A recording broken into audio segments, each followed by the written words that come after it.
Yep, recording. I know she is. This is recording now too. All right.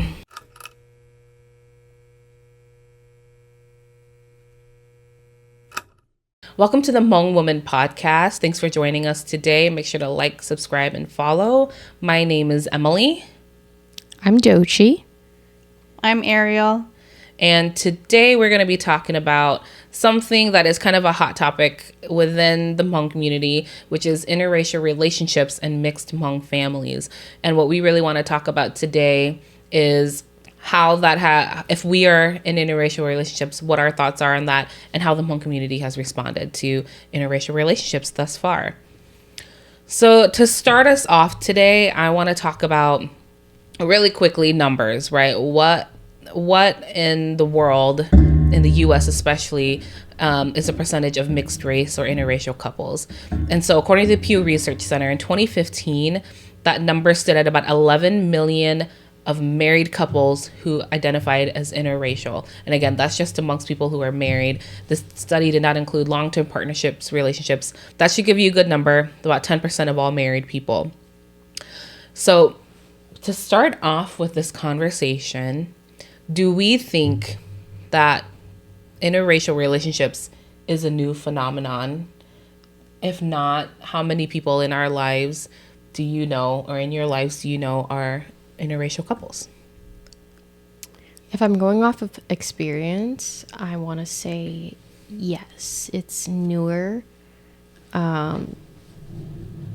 Just, I don't really know, because I feel like even if people were in relationships, they didn't really come forward with it. And at least for me growing up, I didn't see a lot of interracial couples within my family, my circle, or even the Hmong community that I was in.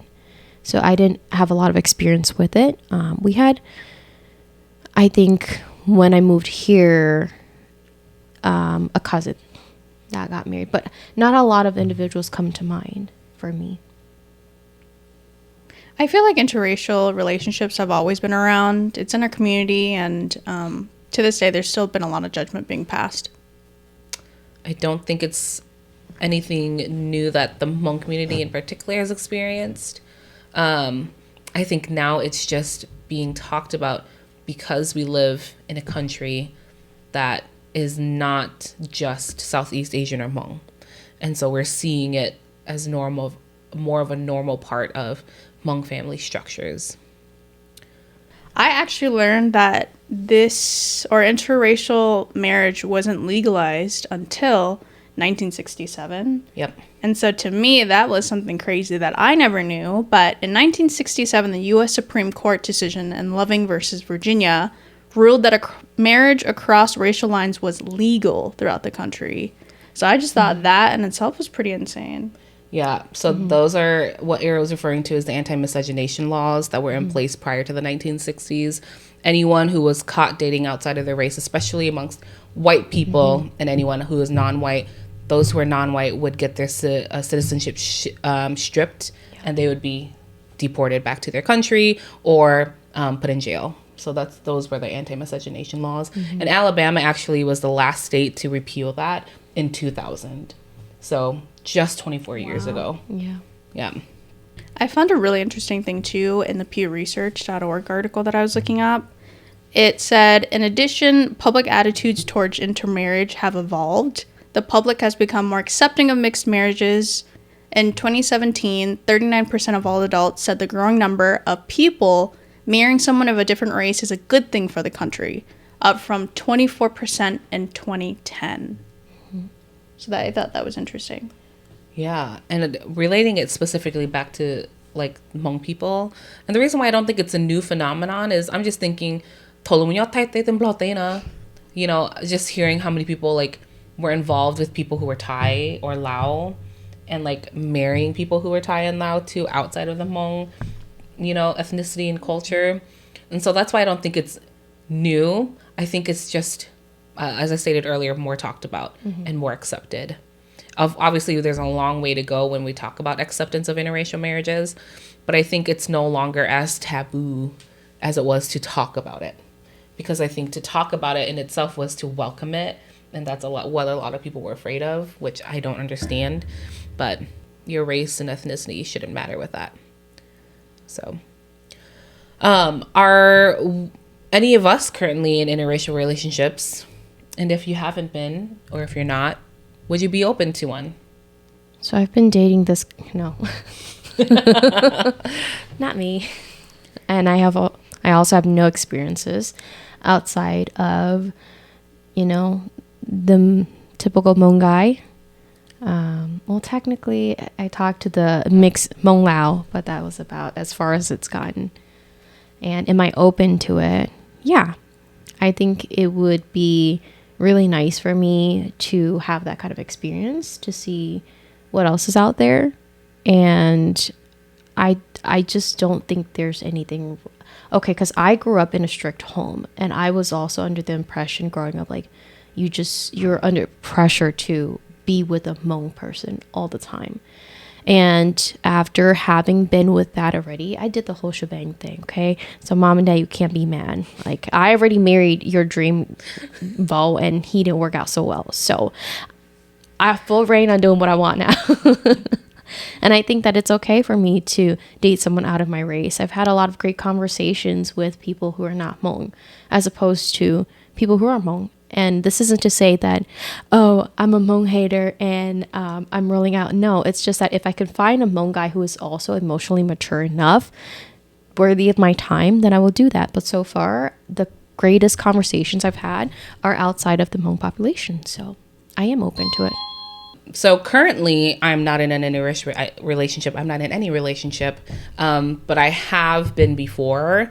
So obviously that means I'm pretty open to dating outside of my race and ethnicity. But yeah, I'm not close to it. I have family members and friends who are in interracial relationships. That's what I grew up with, being of the younger generation within my family. So yeah, I think that, again, you love who you love. And there's not one race or ethnicity that is bad. So I am currently in an interracial relationship, and I've dated in the past a lot of different races, went on dates with them, but I have never myself dated a Hmong man. And I don't really see a problem with that, to be honest, because I'm allowed to have preferences. But I am asked a lot, like, how is it dating outside of your race? And, like, what are some of the challenges that come with it? And I think my initial response when I hear this is that it is honestly really refreshing and fun. And I say that because I've never been with someone who is a lot more different than I am, where they can ask me things like, oh, why do you have a dowry price? And like, why do women eat last at gatherings? And why do you yell for your parents? And things like that don't really stick out to me because obviously we've been born into this culture. And so it's not that I've never thought about it. It's just that dating someone who really questions it and puts it at the forefront of like, oh, like, it's okay to think this way, but I'm curious about your culture. Or I should say too, dating someone who hasn't lived in a patriarchy is just so refreshing. And then along with that, it's also really fun. So it's really fun learning about someone else's culture, someone else's food, beliefs, religion. I think a lot of people worry about like different religions, but for me, myself, like religion has never really played a big part into why I love someone. I know that some of the challenges that have come with it are definitely like the language barriers and the different love languages. My grandparents speak really broken English, and because of that, they can't really speak to him like 100% of the time. And so I want to say like 90% of my family speaks English, but the other 10% doesn't. And so there will be times where, you know, we're at the dinner table with my grandparents, and so my grandma will be telling us a story, and my boyfriend's right by my side. She'll be telling us a story, or she'll tell me, go do this and go do that in Hmong, and then he'll like wait for me and be like, oh, can you translate for me? Like, I want to know why everyone's laughing, or I want to know what your grandma's saying to you. And so I feel in moments like that, it really is a big challenge for someone outside of our culture to come in, because they do want to feel accepted and they do feel like they are missing out sometimes. But how you can combat that is that it just really takes patience, I would say, to really teach them and allow them to grow with you and beside you versus feeling like it's more of a burden. I've also seen this come the other way around, where I've actually gone to Mexico and I've met his mom there, because my boyfriend's family, half of them are here and half of them are in Mexico. And that in itself was a struggle because his mom speaks really broken English too. And I've taken 4 years of Spanish and like 2 years high school, 2 years college, but it's like a muscle. If you forget it and you don't use it, you lose the language. And so for me, it was really difficult trying to connect to his mom because she spoke really broken English. And so she would sometimes forget that I'm not Asian and she'd speak to me in Spanish. She's the sweetest woman. But it was just really hard to connect to her on a personal level because we didn't share the same, language. It was hard to communicate because it was our first time meeting each other. And along with that, there was always that, she wanted to speak Spanish to me, but she couldn't. And so we'd have to have sort of like a third person translating. So I definitely think the language is one of the biggest challenges that I've faced being in an interracial relationship. Yeah, and I think you make a good point of effort put into getting to know the partner. Mm-hmm. So it's really sweet that your grandparents put in that effort, but that his mom also did too. And same for the partner, right? The partner who's integrating into that family, right? Imagine if you didn't put in that work with your grandparents and you with his family when you went to go visit in Mexico. Yeah. So it's an equal amount of work for both. And obviously there are family structures that don't put in that work and make it really difficult, which leads us into our next question. Obviously you're in an interracial relationship and you're not, and I'm not either, but how have the people who are in our family that are in interracial relationships, how has that affected like our family structures? And most of all, how have they integrated into the Hmong household? And I'm happy to start with that. I do have 2 sisters who are with non-Hmong partners, and I have cousins and aunts who are as well. And one of my sisters is married to her partner. The other they're just a lifelong partnership, and they both have children with their partners. And at first, my parents and aunts and uncles, when my sisters got into interracial relationships, it was kind of like a, oh my God, it's such a scandal. Like they're with someone who's not Hmong. And my parents took it really hard at first. And it took a while for them to understand that in order to have their daughter in their life, they also have to accept their daughter's partners, but most importantly, they have to treat their kids the same and fairly as well as their other grandkids. They, regardless, have always loved their grandkids. It was just the fact that they had to learn how to accept that their daughter is with someone who's not Hmong. And we're going to talk about this later on in the podcast, but I do think it is because it's a race and ethnicity thing, right?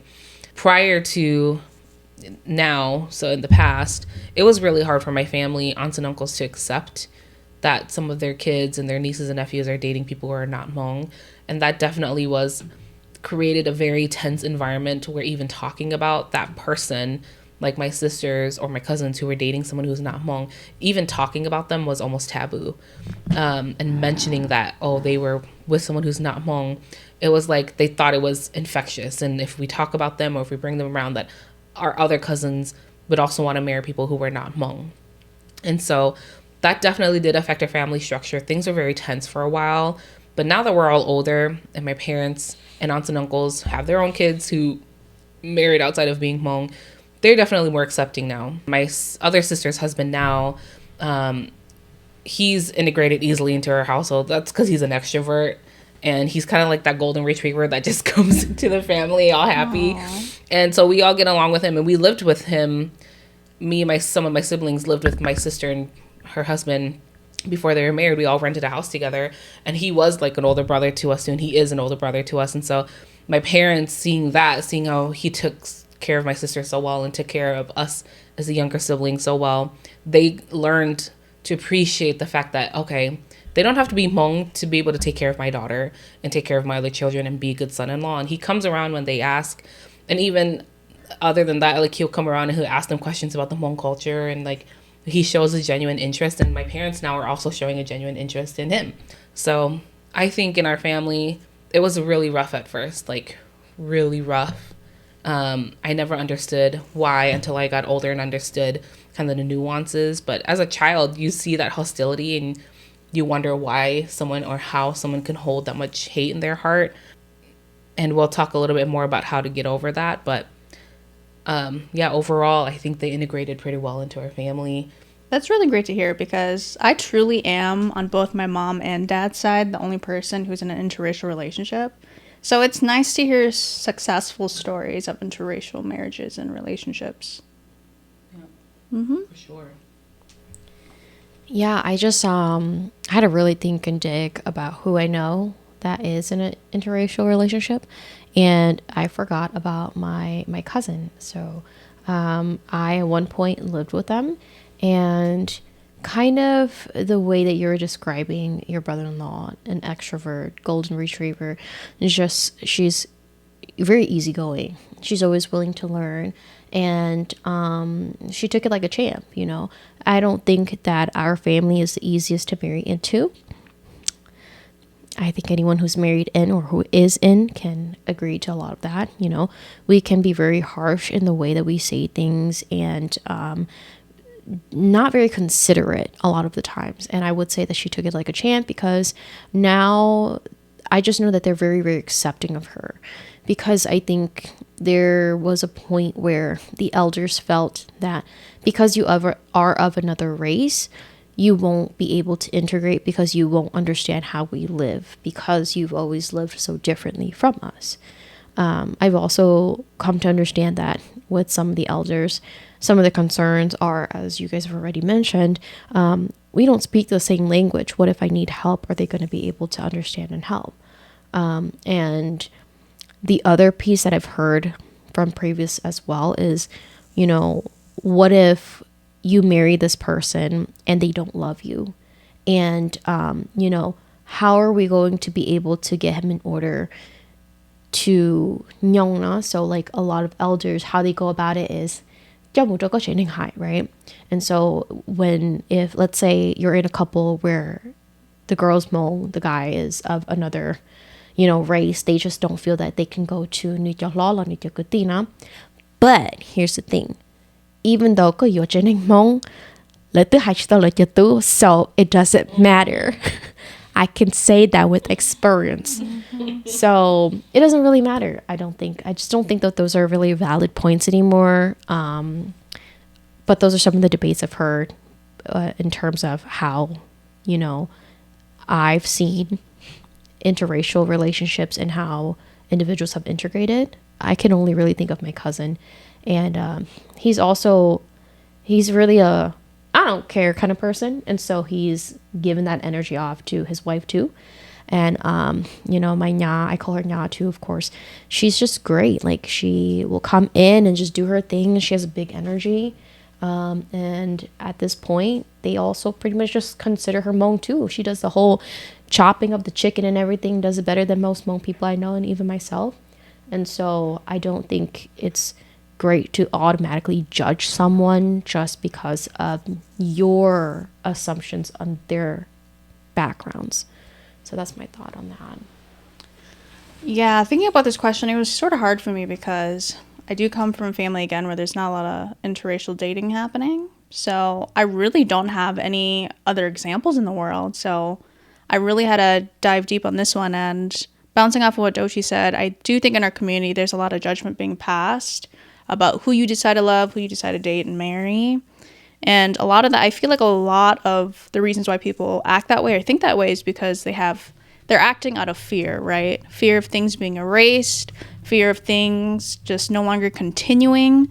And that brought to surface a lot of things that people have said to me. And to Dochi's point, I've literally had uncles come to me and tell me, oh, if you don't marry the same race, we can't help you when things go wrong.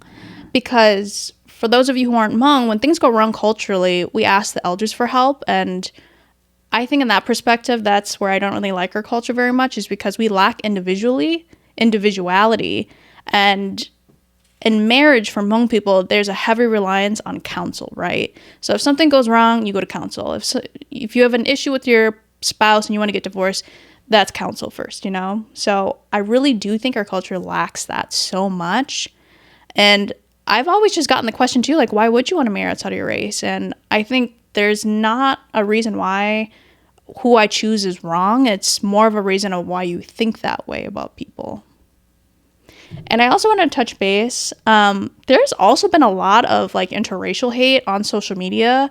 One really good example that I noted was for Suni Lee, who is an Olympic gold medalist. Yes. She's received so much hate, especially when she started posting up her relationship with her black boyfriend. And I think that's the thing, is I remember what she said, which was, she's received so much hate. They only support me when it's beneficial for them, never when it comes to my happiness. Thank you. Yes. That's literally what she said, because she was receiving so much hate on her relationship. And I think there's still people out there who think interracial marriage and relationships are wrong, but it's not. As I was doing research, and another YouTube channel said that they believe interracial marriages are ruining the community. I just simply don't think that. I think it's you who are, and I think you really need to take a glance at who you're talking to and why you're saying that, and you really need to dig deep on why it bothers you so much as to why people love other people who aren't the same race as them. Yeah, that's very well said. Thank you for saying that. It's very true. We've heard that. And that was actually one of my follow-up questions is, we know what some people in the community think about interracial relationships, which is that it's ruining the culture, or that it's ruining the Hmong community. And why do people think that, right? And why do we think that people would say that? And it's a part, as Ariel said, they have to do some really deep work about that. And so I want to pose that question to you two is, do you think marrying outside of our community is detrimental to our culture, Hmong community, based off of my own experiences? Right. My brother-in-law has integrated very well into the family, and he helps my sister maintain some traditions. Obviously, they're not, maintaining what is traditionally what Hmong people would do, which is, following shamanism. But how many current Hmong couples today are maintaining those traditions? And I can tell you, not a lot of people. And so it's not interracial marriages that are making our culture or the religious practices that we do disappear. It's the effort that you as an individual put into that. Because I also know another person who's in an interracial relationship. She is a shaman. Like, her husband's white, and he's the one that rings the gong for her and like helps her cut all the paper money. So tell me how then that is detrimental to our culture being maintained, right? It's the effort that the people put into that. And again, there are plenty of couples who are both Hmong and they don't maintain the culture and the practices that you are saying is detrimental to our community.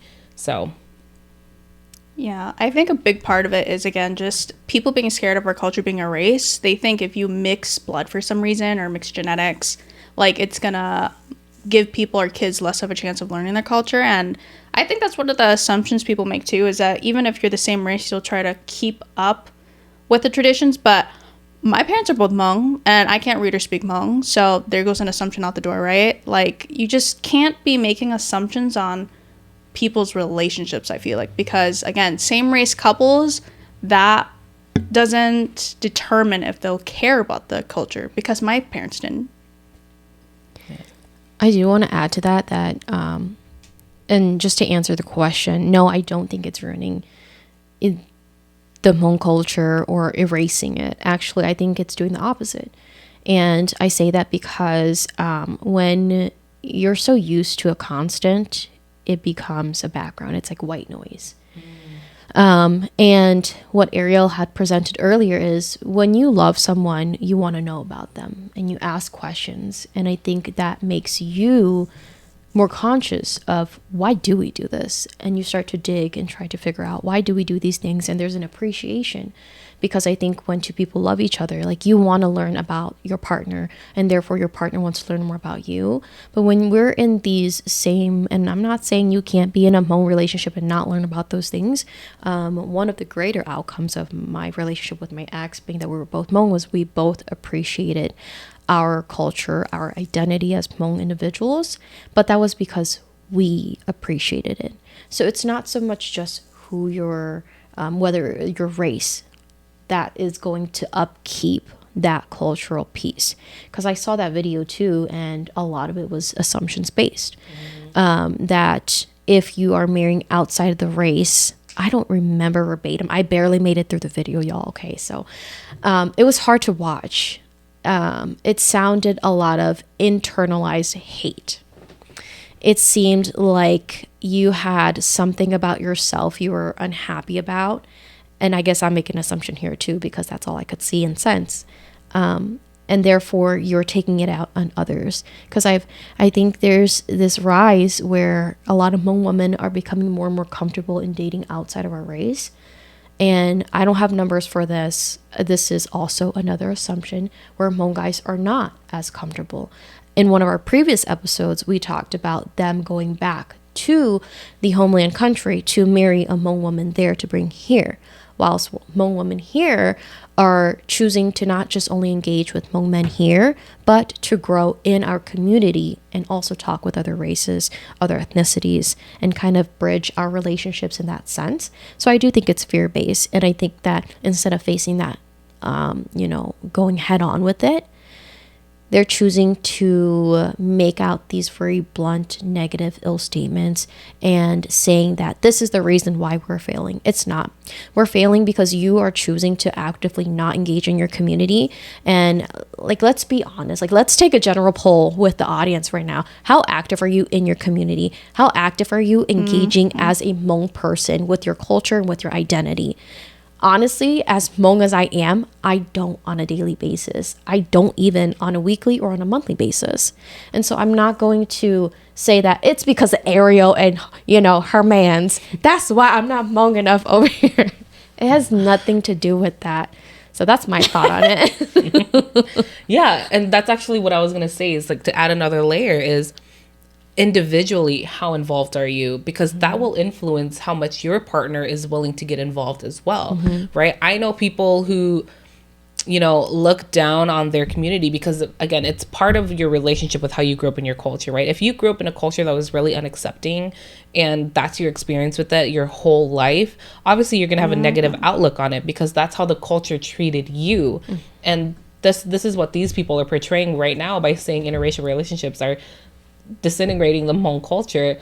Is that's the same attitude that you've given these people who've had a negative experience with their culture their whole life, and so now they're dating outside of their culture to people who are accepting of them. And obviously with their individual experience, at least this is from my point of view, they're not going to talk about a culture that has consistently turned their backs on them, right? And to your point about Suni Lee when she made that statement, I remember seeing that just being so heartbroken for her because it is true, right?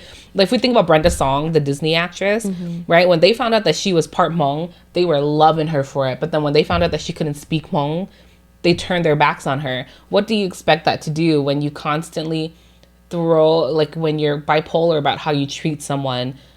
And so it is very much on an individual level of how involved are you in your Hmong community and how has it treated you, right? So it's two ways in that way. It's not just, I'm Hmong, so I'm going to be Hmong through and through. You can be Hmong and do absolutely nothing for the community and be absolutely useless and still never, ever, ever give anything back to the Hmong community. And just because you marry a Hmong person does not mean that you are helping further the Hmong community. In fact, you're the reason why it's being held back because you're not participating in the culture. So whether you date, that's snap. That was really that came out really angry, but that's because it is. No, it's it just doesn't make sense that you're upset about somebody dating outside of the Hmong culture when you yourself are not participating in the Hmong culture. So again, like Ariel and Dochi said, dig deep, really dig, pull back the onion layers and figure out why you stink. Yeah, man. I will just say. This morning, my boyfriend said to me, "Are we gonna go to July 4th this year?" I was like, "Damn, I'm not even excited about that." Ariel's like, "Damn it!" Yeah, I was like, "It's the same every year, honey." But I really, really like it. Let's go. I like the soccer. That's so cute. Yeah, and I think I just say that to lighten it up a little bit too, because that's one of the assumptions, and that's what I wanted to key into is people make a lot of assumptions. And I think that's the really sad part is I think sometimes people think, oh, if you're into an interracial relationship, it's just going to make things harder. It's more complicated. But no, I really don't think it is. I think if you're with the right person and you're willing to grow and learn and you guys are both willing to teach each other, because I'm shamanism, he's Catholic, and he's Hispanic and I'm Hmong, that it's really big differences. But at the same time, because we're so willing to slow down and teach each other, I feel like that's what really makes this work. And it's not harder or more complicated, I feel. It's funner, in my opinion, because he gets to enjoy all the fun things that we take for granted, right? Like, I don't look forward to July 4th. It's going to be hot as hell. And I don't look forward to the Hmong New Year every year. I'll go like once every 2-3 years, but those are just the things that we take for granted that other people think are so cool. And vice versa, right? Like, I went to my first Hispanic, like, wedding this year. Ooh, it was amazing, y'all. Like, I don't think they understand, but they are so much more fun, so much more outgoing than us Hmong people. Not that I'm hating, but I'm just stating facts. It's so much more lively than our culture. And I think that's the thing, too, is another assumption I've heard is biracial children will be at a disadvantage if you have them. And I think, well, it's surprising. Well, because I'm in an interracial relationship, so I hear all of this. And I'm sure a lot of people can understand from my perspective, too, where I was a little taken aback. I was like, oh, what do you mean? And so people would, like, stutter, and they'd be like, you know. And I'd be like, no, I don't know. And I really thought about it, and I've talked to my partner about this, and we've both come to agreement that biracial children are just a lot more cultured. Like, we will take it upon ourselves to culture our children, force them to learn the language and the traditions. And it comes back to that choice, right? What we've been saying this entire time is, because you're interracial, it'll expose your children to not just the different cultures and religions, but it's going to even diversify their experience as a child growing up. And I think a lot of people make assumptions about that, and you really shouldn't. You should open your eyes and talk to people who are actually in it to get a better understanding. I believe gamers call it touching grass, if I got that right. Yeah. So go touch some grass. Yeah. Well, thanks for sharing both of your point of views, because that is really important, right? I don't understand why the assumption has always been that biracial children will be at a disadvantage. Any child will be at a disadvantage regardless of if they're biracial or not if you put them at a disadvantage. So what stereotypes have you heard from your elders and people about other races when you talk about how you want to date outside of Hmong people? And I can tell you what I've heard. I remember our elders saying, why are you guys watching K-dramas? You know, they're very vain. And that was the stereotype that Hmong people have had that I've heard of Hmong people having about Korean people. And then, like, if you marry someone who's Shona, then they're Kairuna. Or if you marry someone who, I forget how to say Cambodian in Hmong. Kamen, yeah. If you marry ito kamen, ke lahing na. And if you go yo ito Thai, ke lahing hing te lachu. Sound like all the Hmong people. Yeah, exactly. Okay. So these are the stereotypes that I've heard, right? And like, they're gonna, you know, horribly racist, but you know, they're the ones who get in trouble with the law all the time. All these dumb stereotypes that I heard growing up, and it never made sense to me. And of course, I never believed them. But I want to know, what stereotypes have you heard that people believe, and which is why they've told us that being in an interracial relationship is not good? I think I want to say I've only really heard, I forgot that one of the close cousins I grew up with actually married a Chinese guy. Like, I just totally passed me. But now that you say that, it didn't work out, so they separated. But it was not necessarily, I think, for the reasons they say it is. But similarly, a lot of the elders are like, oh, you go Yoshua and you let you look on. And then same thing with Goldie people. Like, if you marry a Korean person, you know, they're very vain, and you're never good enough for them. I'm like, it kind of sounds like, you know, you, Mom. I don't know. That was deep. I was like, wow. Like, I don't know. So I guess I'll give it a try. Well, it's like, did you date a Korean person to know if they're vain or not? That's the biggest part, is like when they're saying all these things, I'm like, so who do we know? Yeah. And it's like crickets. Like, oh, so we're making assumptions here, because we don't want that same kind of energy towards us either. And I honestly think, as a community, when we hear assumptions about us, we do not take them well at all. We cannot joke about it at all. And for me, it's like, if it's not me, it doesn't hurt me. I'm like, oh my God, and I laugh about it. But I have seen that the most prejudice and like racist individuals who are so against any of this, they tend to also be the ones who project exactly what they're saying. Yeah. So it's kind of like, you got a mirror there, or do you need one? Like, I can make you one. So she's like, I have one right here. Platter. Just turn on your selfie camera, okay? Yeah. You'll see who you're talking about there. A lot of self-healing needed, for sure. Try to project it onto others. Well, and it's like, so I know you don't work with just Hmong people. Do you think that about all your coworkers who you get along with at work too? You know, and it's like, just in general, when you're interacting in a, like, we obviously live in America, a space that's filled with so many different races, ethnicities, groups, and we're constantly interacting. And it's like, how do you go about smiling in someone's face and then go home and say that, oh, don't marry those kind of people because they're like, it's like, well, your friend is exactly that. So what does that say about you? Well, okay, so I had two things that I want to bring up too, because that's really good points that you both brought up. Is I feel like a lot of people make assumptions about a race based off of one personal experience. So I'll give you an example. So my grandma in the past, they used to semi live in the ghetto, and she was actually ganged up on by like a small group of black boys. And because of that, right, she thought she puts that assumption on a whole race, right? Like, they're violent, you know, they don't care, da-da-da-da. But that's simply just not true. And I think that's what a lot of elders do, whether it's from movies or TV shows. A lot of them use that one assumption against the entire race. And it's the same thing for, because I've heard all the things that Emily was talking about too in my life. But one of the things that I've heard growing up is that Hispanic people are just lazy. And they say that because they take low-wage jobs, and because the assumption, right, that, oh, because I worked with a lazy person, that means that the entire race is lazy. But that's just simply not true. And to bring it back around too, I've had assumptions put about me while dating, and they've been really interesting. What? I say, don't you what peek are off they? like a what? Yeah. I never thought about it in the reverse. Yeah. Spill the tea. So that was one of the things too that while you ladies were talking, I was thinking. And like in my past relationship too, when I used to date my ex, the one thing he would say to me is, oh, I didn't know Asian people had hobbies and things outside of going to school.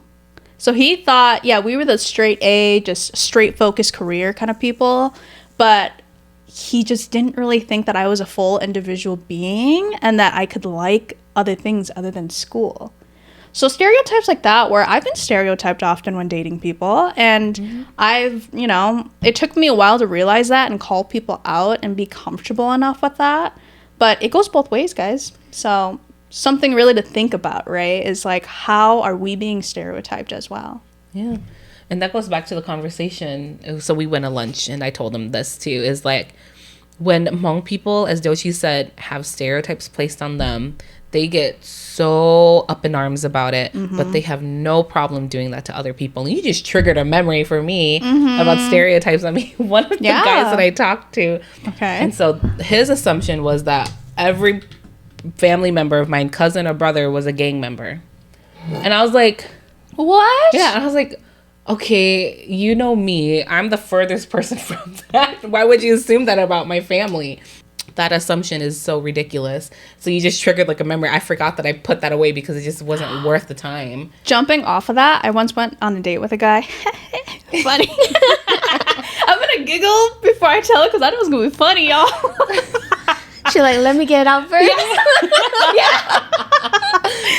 So I went on a date, really nice white guy, by the way, but we went on a date, and I think it was like to a really cool steakhouse.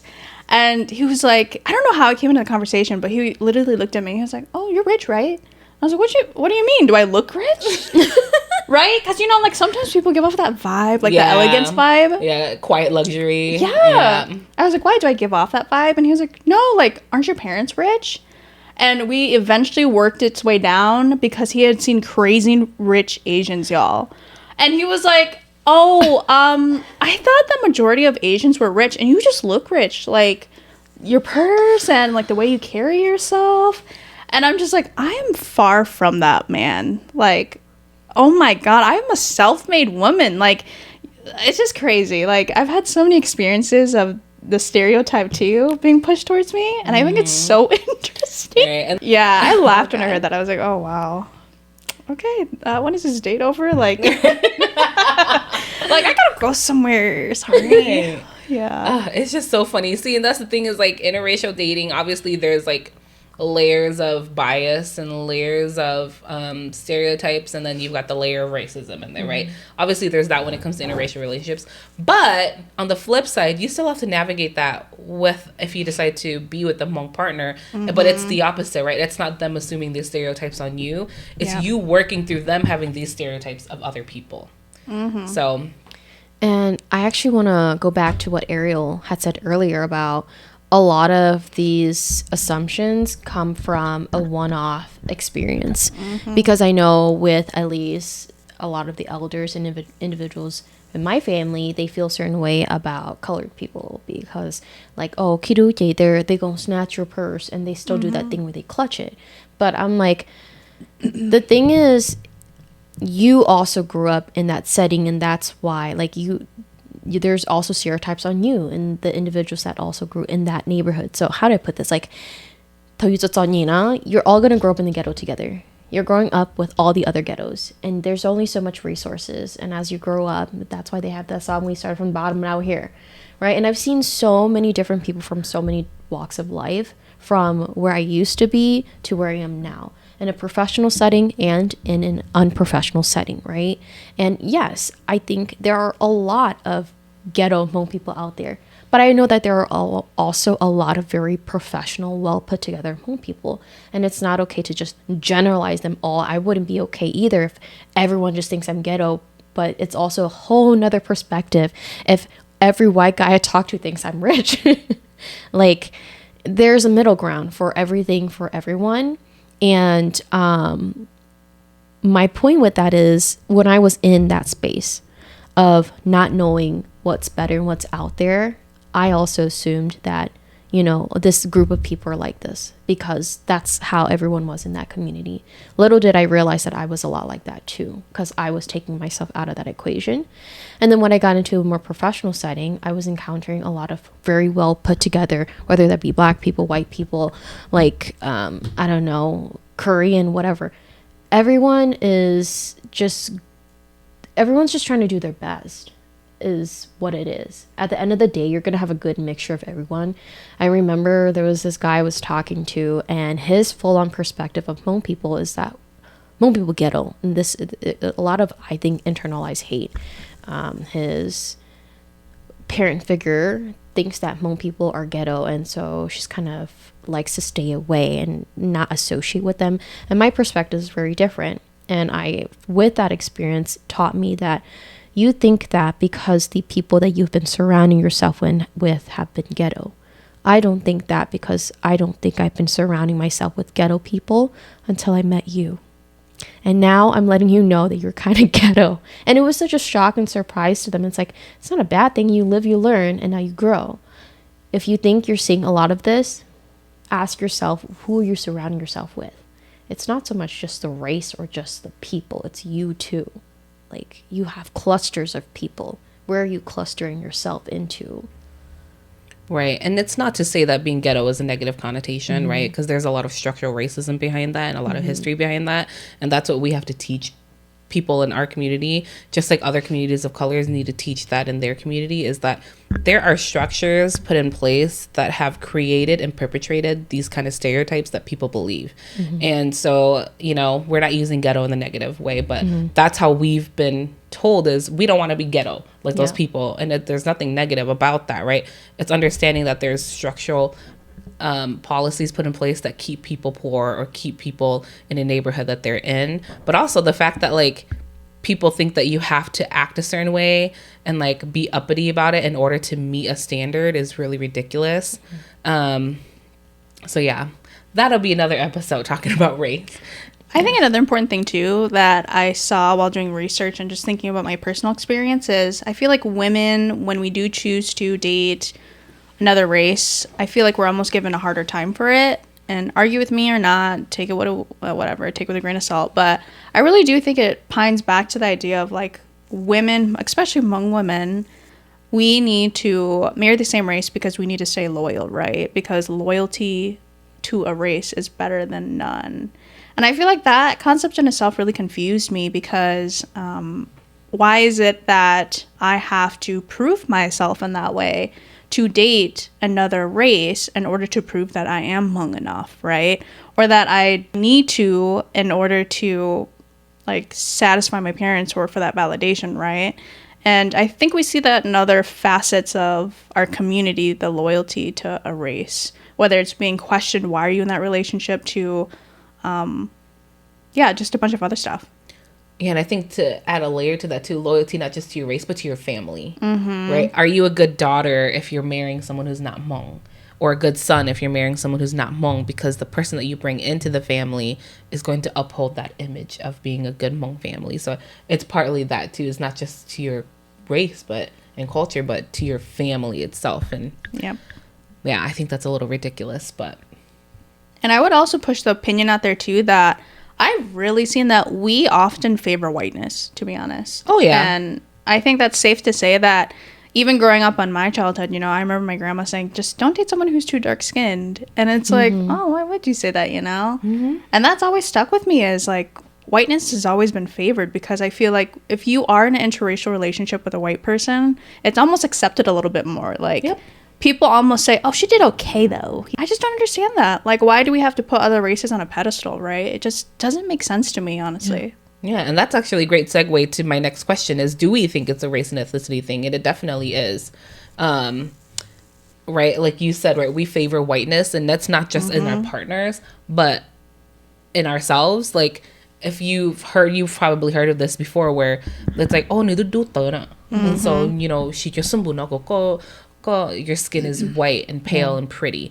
And we see that in a lot of across all Asian cultures, not just all Asian, but across cultures, right? The lighter you are, the more accepted you are. It's saying that the darker you are, the less worthy you are of being considered someone who is a person. Yeah. In African countries, they bleach their skin too. So that's saying something. Yeah. And like just thinking amongst, not even just through the races, but like just in terms of ethnicities wise, right? Within the Asian group. And as you're talking about like colorism, if you're marrying someone who's maybe Korean or Chinese as compared to someone who's Hmong, who's darker or who's Indian, and it's like, oh, no, as if they're lesser than someone who is of a whiter complexion. And it's like, well, have you met them though? And it's like nothing else matters except for that first. Like the physical appearance is such a big thing for them in judging how this person is going to be. Like their whole attitude, their whole commitment to you, and their ability to care for the relationship. And that's something that we really do need to let go of. Yeah. I want to address one comment that was left on our podcast on Spotify, which is that, and based off of that video that we watched on YouTube too, which is that they think that there are people who think that dating outside of your race makes you racist to your own people. And it's not just that video, but I've seen other videos floating around. And I'll give a good example is there's a guy on TikTok, and I'm not going to credit him because they're not worth it, but he said there's a girl, he stitched a video. The girl was crying because she was like, today I was just told by some of my Asian guy friends that the reason why I don't date Asian people and historically have not is because I'm racist against Asian people. And then the creator commented and said, but it is because you're racist against your people, not acknowledging the nuances of the relationship, again, that this woman has with her culture, right? Again, it goes back to how has your culture and your race really affected you? And one creator then stitched his video and did a really good job of explaining, like, no, you're ignoring the fact that she's not racist against her community or biased against her community. You have to look at how the men in her community, the ones that grew up around her, treated her and how that has socialized her, right? And this is what I've said before too, is I personally don't see myself dating a Hmong man and marrying a Hmong man because of my history and relationship with the Hmong culture and the Hmong men in my life. It's really hard for me to trust a Hmong man. It's really hard for me to trust the relationship that I can have with him and his family because of what I've seen and how I've been treated by Hmong people, specifically Hmong men, right? And so you have to understand that history. It's not just, oh, I'm racist against Hmong people, or I have a bias against Hmong people. No, it's my relationship historically with this culture and with these people have never treated me well. And to just account it to a simple reason of, oh, you're being racist is ridiculous. You have to look at, one, as you stated earlier, the patriarchal system that is set up to pit men against women and women against women, and then two, the culture and how it's socialized and treated that individual. And so that's what I wanted to bring up, and I want to know what your opinions are when you hear people, their reasoning being, well, you're inherently racist against your own people for not dating your own people. I'm allowed to have preferences. I don't care. I really don't care. Like, at the end of the day, like, I understand the mentality behind that, but it just doesn't make sense to me, because you're just allowed to have preferences, and you're not being racist if you choose not to date your own race, you know? Because, like you said, your experiences around that race are what makes up your decision for who you decide to date. And I completely get that. But I just don't understand, like, the shaming and, like we said. And, oh, the really nice thing that you had mentioned, too, is not nice thing, but the patriarchy. Like I said in the beginning, like, it's so refreshing dating someone who hasn't been in the patriarchy and who is able to be on your side, like, questioning these things with you and, like, deciding, like, we're not going to do that moving forward. So I will just say, like, talking from experience, it is really refreshing. And you should give it a go if you're even thinking about it, to be honest. Yeah, and not to say patriarchy doesn't exist outside of the Hmong system. Yeah. It exists everywhere. But as Hmong women growing up within the system, we've seen it really suppress our abilities to expand and explore our system. Yeah. So with that said, I wanted to add that I'm going to make an assumption as to where they're coming from. And we've seen, again, a lot of Hmong women who have decided to date outside of the race. And we've heard a few individuals who have made out blatant statements like, I'm no longer dating Hmong men. And I think that's more of an angry comment based on their personal experiences. And this is because maybe a lot of them have been or gone through abusive relationships again, it's not to say that they don't experience that outside the race. So I've heard that before, and I've seen certain individuals who have like a following. I think there was this one Hmong girl who was like a singer a little while back who had said out loud that, and she was young, and she was not going to be dating Hmong guys anymore. And Hmong guys took a huge butt hurt to that. Okay. And the thing is, I feel we're going to get a lot of flack on this episode, which is great. Okay. Because I know for a fact there's going to be someone out there that is not listening to learn. I know they're going to offhand go, these bitches hate Hmong people. Well, at least share our video, please. Like, Yeah. share the video and then put your little comment on top, okay? Yes. I would love you so much if you did that, bro. Yeah. Yeah. Algorithm, get it Yeah. going. Or at least comment. I Like, know. comment. Comment Any a couple of interaction times. is a good interaction. Yeah. Dislike, like, whatever. Yeah. But no, I really feel that's where it stems from. And I think, again, it goes back to that self-confidence. It's that ego, very egotistical. Why, what's wrong with me as a Hmong man? And instead of reflecting, accepting, and saying, you know what, there is a huge issue with patriarchy in our society and how that's treated Hmong women, and that's why a lot of Hmong women are, turning away from these relationships, because you can't say that it does not favor men more than women. When we say that, we're not saying that women don't get some. I hate having to hear these conversations and then off bat people get very defensive. Listen to one of our previous episodes on this, and the ego gets attacked, and instead of hearing the bigger problem, they hear, what's wrong with me? It's not what's wrong necessarily with you, it's what's wrong with the current system. It's that the system is unbalanced. The fact that men can go into a party and get more praise regardless just because they carry a dick and a woman doesn't. The fact that you get to eat first even though I cooked. The fact that you ate all the food and I got to clean. You can't say that it does not favor men over women. And so I think in the Hmong community in general, When Hmong women are open to seeking out relationships outside of it, they don't want to look any deeper. All they hear is, "Oh, so you're one of those girls. You're a Hmong hater, huh? You hate yourself." No, I love myself, and that's exactly why I'm choosing not to be in this, because the way you react and respond is exactly why I'm choosing to not be here. It's just not going to be worth my effort. I could probably express myself more as a Hmong woman outside of this than I can with you as a Hmong man. I love that too, because I've been asked too, oh, why don't you date Hmong men?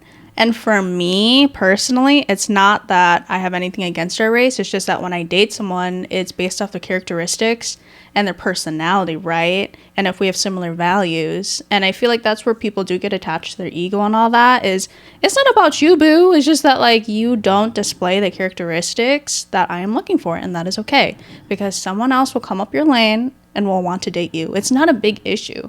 And I think a lot of people do make it a big issue, and that's where we have problems of, like, oh, you're choosing them over your race and da-da-da-da. It's like, no. Just slow down, relax, go to sleep, come back.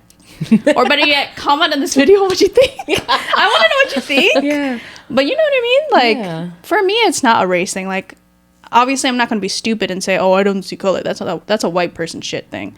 But I do see color, but I'm not going to judge you on that color. Right. That's what I'm saying. Right. Well, and to go back to your point of, like, what's wrong with me, what is wrong with you? Like, do that deep digging, because we know that as women, and I can say this for the three of us at least, we're constantly asked to think about ourselves. We're constantly asked to reevaluate who we are based on society's standards. You as a man can do that too, not just as a Hmong man, but you as a man can do that. If you're having to constantly ask yourself, well, why not me? Why didn't they choose me? Maybe you need to work on yourself before you try to pursue anything romantic again. Because if that's the common denominator is you, then you need to do that work. Because, right, I'm not opposed to dating Hmong men, but they've got to really reach a high bar, because I've had to reach that high bar held for me by the Hmong community. Not by myself, not by my parents, but the Hmong community, right? Because the Hmong community expects you to be a perfect daughter. And from a very young age, we're socialized to learn all of these things to be a good Hmong daughter, whether it's for your parents or not. And, you know, I will acknowledge that Hmong men have a lot of expectations too, right? It's obvious, right? They do have a lot of expectations. But more often than not, you are also given more leniency as a Hmong man compared to a Hmong woman, right? If we mess up, right, and I'm going to use marriage as an example, right? If you had been the one that cheated in your marriage, right, she would be dead, shunned. She would be outcasted. Her parents wouldn't want her. But the fact I'd be on the streets, right? homeless. The fact that your ex-husband was the one that cheated, and they told you to oshinde. Yeah, I was told to stay in the marriage. 3 more years, y'all. But more likely than not, if it was the other way around, they would have told him to munundo right away. And so that's what we're talking about when we're saying that our culture and our society oftentimes is so much more lenient to men than they are to women, and that's what the patriarchy upholds. So it's just a little ridiculous that, again, in this dynamic, Hmong women are constantly being blamed for finding people who actually love them for them. When that's strong stuff, right? Like, if you're the issue as a Hmong man and that's a you problem, and you need to fix that. So talking about just general, like attraction wise, not even looking at race, you have your, like, you know, when you look at someone if you're attracted to them or not. And I think that could be put onto like someone's physical appearance, their race, and as Ariel was mentioning earlier, your values and everything. If I align with you and I'm attracted to you, I just am. And if I'm not attracted to a Hmong person, I'm not. I really wish I wasn't. But the thing is, I do. And the only thing that makes me not attracted to them after having a conversation is their values. And it's really turned me away from that. And that's actually what's been opening my doors up a lot more about, like, maybe it's time that I seek elsewhere. You know, I could probably find this fulfilled somewhere else. It's just because I cannot see myself. One thing I've made a promise to myself is not to settle, because Emily keeps parading me about it. Well, nobody should settle. And so, you know, that's one thing that I've seen a lot in the conversations I've had outside of the Hmong community. It's not to say that all Hmong men, because I know there's going to be a lot of comments, thank you in advance, about that. This is just to really reflect on what am I doing? And, you know, Hmong men say these things, and I've seen a lot of comments floating about even their views on Hmong women in general, not even just the treatment that they have. It's the, oh, Hmong woman ain't shit. Like, they all hoes. You're always at checker bars and union and or unison or whatever. I'm like, that's because you are there trying to seek a wife? I'm sorry. What were you expecting? All the girls there are also feeling the same way. I cannot relate because I don't go there often enough, and I don't go there to seek for a partner. If that's where you're trying to look for a partner, and this isn't to say that if you go there, you're whatever derogatory term you want to enter here, it's that you have to figure out what you want for yourself. And if you're looking for a long-term partner, think these are the values I want. This is probably where I'm going to find this person with these values. If you're trying to find that off the streets, you're going to get a girl off the streets. You're going to get a man off the streets. So try to get yourself aligned. It just seems like a lot of these issues come with misalignments of yourself. Mm-hmm. Right. I think we've all come to the conclusion that interracial relationships aren't the problem. It's how the community responds to someone being in an interracial relationship that is the problem. Again, there are plenty of examples of couples who are one person's Hmong and the other is not Hmong, where they've integrated into the culture very well and they continue to carry it on, just as much as there are examples of, you know, interracial couples who don't carry the tradition. And that's okay, because there are plenty of Hmong couples who don't carry the tradition either. And so, again, it's how you respond to that couple and how you continue to perpetuate this kind of hate towards them. And I want to ask you to, you know, how you think we can bridge kind of this divide of opinion of interracial couples, especially in the Hmong community, being something that is negative for the community, and what your thoughts are on how we can continue to, one, bridge that gap of understanding, and then extend a hand to create better understanding. Oh, got so many opinions on this one, folks. Do it.